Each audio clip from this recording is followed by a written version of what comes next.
Hi, everyone. Welcome to the Tuesday edition of Source 16 News. I'm Eddie Owen. Thanks for joining us. Topping our news, the city of Madisonville and Hopkins County residents are mourning the death of one of their own after news that former state representative Eddie Ballard passed away today. 81-year-old Ballard of Madisonville represented Hopkins County as a state representative beginning in 1987 and served in the chamber until 2010. In addition, he was involved in numerous community projects, as well as his involvement in having state-run veterans nursing homes built, one of which was named in his honor. Governor Steve Beshear issued the following statement today regarding Ballard's passing.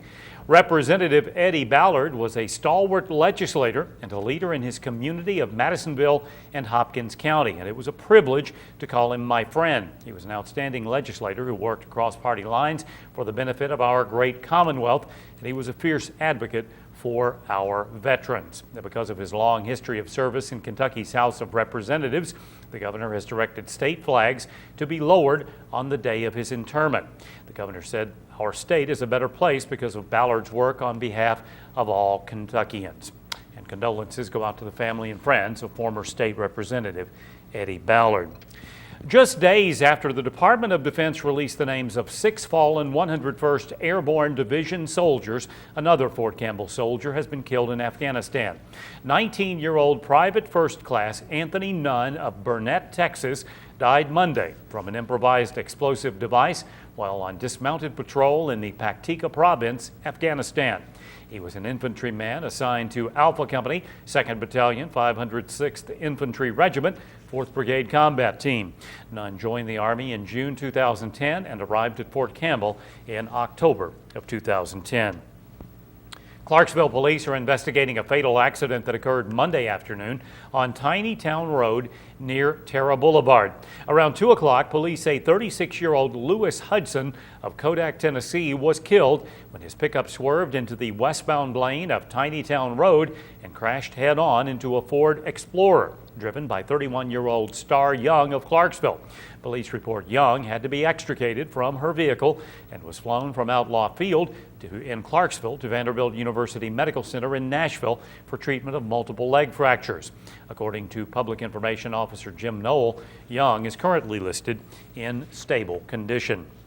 Meanwhile, it was a safe Memorial Day holiday weekend on western Kentucky roads, with state police reporting no fatalities in our viewing area. However, preliminary statistics indicate that 2 people were killed in 2 separate crashes in Pike and Jefferson counties during the official Memorial Day holiday period, which began 6 p.m. Friday evening and ended at midnight Monday night. Now, through Monday, Memorial Day, preliminary statistics indicate that 237 people have lost their lives on Kentucky roadways this year. That's 26 less than reported for the same time period a year ago. Hopkinsville Police Department, in conjunction with Kentucky State Police, conducted several DUI checkpoints over the Memorial Day weekend. Now, according to Hopkinsville Police, 1,105 vehicles were checked, and there were 9 DUI arrests, 11 criminal charges, and 57 other violations. According to police, officers will continue to have DUI checkpoints to remove impaired drivers from the road before they seriously injure or kill innocent people.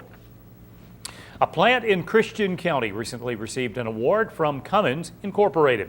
According to a news release, the Hopkinsville T-Rad North American plant was the recipient of the Cost Award.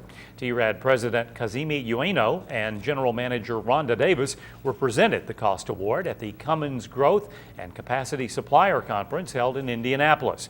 According to Cummins officials, the award is presented to a supplier that provides the greatest overall cost savings for the year. The city of Mayfield has planted a memorial tree in honor of a retired police officer. Members of the Mayfield Police Department joined Mayor Teresa Cantrell and the Mayfield Public Works Department in the Highland Park Cemetery for a tree dedication for retired police officer Bishop Warren. According to the mayor, Captain Warren, who passed away last year, served the citizens of Mayfield from 1973 to 1995 in the Mayfield Police Department. Several family members also gathered for the dedication ceremony, including Bishop's son and 2 grandchildren. The memorial cherry tree is planted along South 9th Street at the west entrance to the cemetery's boulevard. A Hopkinsville woman was injured when police say she stopped to offer help at an accident scene on the Pennyrile Parkway near the Fort Campbell Boulevard exit this morning. According to Kentucky State Police, 27-year-old Celia Williams had stopped and pulled her vehicle into the median between the 9 and 10 mile marker to assist another non-injury crash. Police say Williams' pickup truck was then hit by a Dodge Ram driven by 19-year-old Taylor Graham of Crossville, Tennessee, who had swerved off the road into the median to avoid a collision. Williams was transported by private vehicle to Jenny Stewart Medical Center for treatment, and there were no other injuries reported. The Christian County Sheriff's Office reports that a deer caused a rear-end collision Monday on Caledonia PD Road. According to sheriff's deputies, 18-year-old Rebecca Carter of Hopkinsville was driving north in her Jeep when she slowed down to avoid hitting a deer, and her vehicle was rear-ended by a truck driven by 19-year-old Jordan Stroll of Butler Road, Hopkinsville. Carter and one of her passengers, 19-year-old Christopher Armstrong of Velma Drive in Hopkinsville, were transported by ambulance to Jenny Stewart Medical Center for treatment.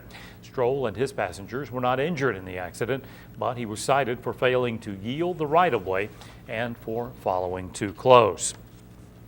5 people, including a 6-year-old, were injured in a head-on collision in Muhlenberg County yesterday. Around noon Monday, state police say 45-year-old James Langley of Greenville was driving on Hunt Road in Dunmore when he rounded a curve and crashed head-on into a vehicle driven by 47-year-old Dorothy Houghton of Princeton. Both drivers and Houghton's 3 passengers, 53-year-old Karen Brown of Beech Creek, 19-year-old Rebecca Mallory of Fredonia, and 6-year-old Caleb Groves of Princeton, were all transported to the Muhlenberg County Hospital for treatment. 2 Iraqi nationals who reportedly carried out numerous improvised explosive device attacks against U.S. troops and possibly soldiers with the 101st Airborne Division were arrested and indicted on federal terrorism charges today in Bowling Green. 30-year-old Wad Alwan and 23-year-old Muhammad Ahmadi were charged in a 23-count indictment by the federal grand jury in Bowling Green last week. Now, according to Acting Assistant Attorney General for National Security Todd Hennon, over the course of 8 years, the suspects are accused of supporting efforts to kill U.S. troops overseas by constructing and placing improvised explosive devices in Iraq and by sending money and weapons from the United States to insurgents in Iraq. If convicted of all the charges, the Iraqi nationals face life in prison. Christian County Sheriff's deputies say that a Kubota tractor worth thousands of dollars was stolen from a Cadiz Road business Saturday night. According to deputies, around 8 o'clock, unknown suspects broke into a maintenance shop at Green Hills Memorial Gardens, located at 5325 Cadiz Road, and stole the tractor worth $25,000.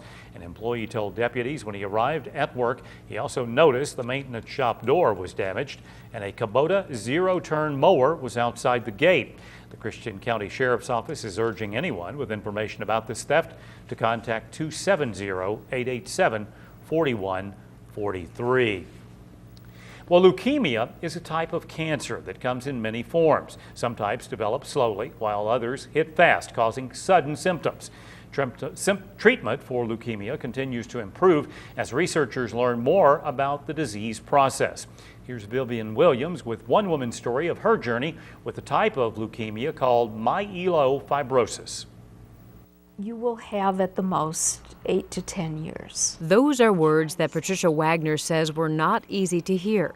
But she says they didn't surprise her. She had suffered debilitating symptoms for so long. My career was over, and I really couldn't even cook and clean anymore. Pat has a type of chronic leukemia called myelofibrosis, and for many months her disease slowly grew worse because it was not responding to traditional medications. The fatigue level was increasing tremendously. It was just head to toe pain, even to lay down in bed. Determined to fight it, Patricia went to Mayo Clinic where she saw hematologist Dr. Ruben Mesa. Chronic leukemias in general in 2011 are illnesses that are difficult for us to cure. But Dr. Mesa says there are new medications currently in clinical trials that may improve the lives of people with these chronic diseases. You see, myelofibrosis is a type of chronic leukemia that disrupts the production of blood cells in the bone marrow. In normal cells, there's a protein called JAK2 and other related proteins that act like on-off switches. They tell cells when to divide and grow. In patients with myelofibrosis, the switch is permanently turned on and cells divide and grow too quickly. This causes scarring, an overabundance of white blood cells, and too few red blood cells. The new medications work by turning off that switch, slowing the overgrowth of cells. There is tremendous energy and enthusiasm for finding out the genetic changes which are causing these illnesses and developing very specific drugs to try to improve the illnesses. We're hopeful that these therapies will not only help people live longer, but hopefully better by helping to alleviate the suffering that comes with the illnesses. After Dr. Mesa helped Patricia get on the right medications to better control her disease, her symptoms have decreased significantly. Plus, she's added things like meditation and visualization to her daily routine. Then I started adding visualization of a well Pat Wagner. And you know what? She is well and living life to the fullest. For Medical Edge, I'm Vivian Williams. And if you'd like more information, visit mayoclinic.org.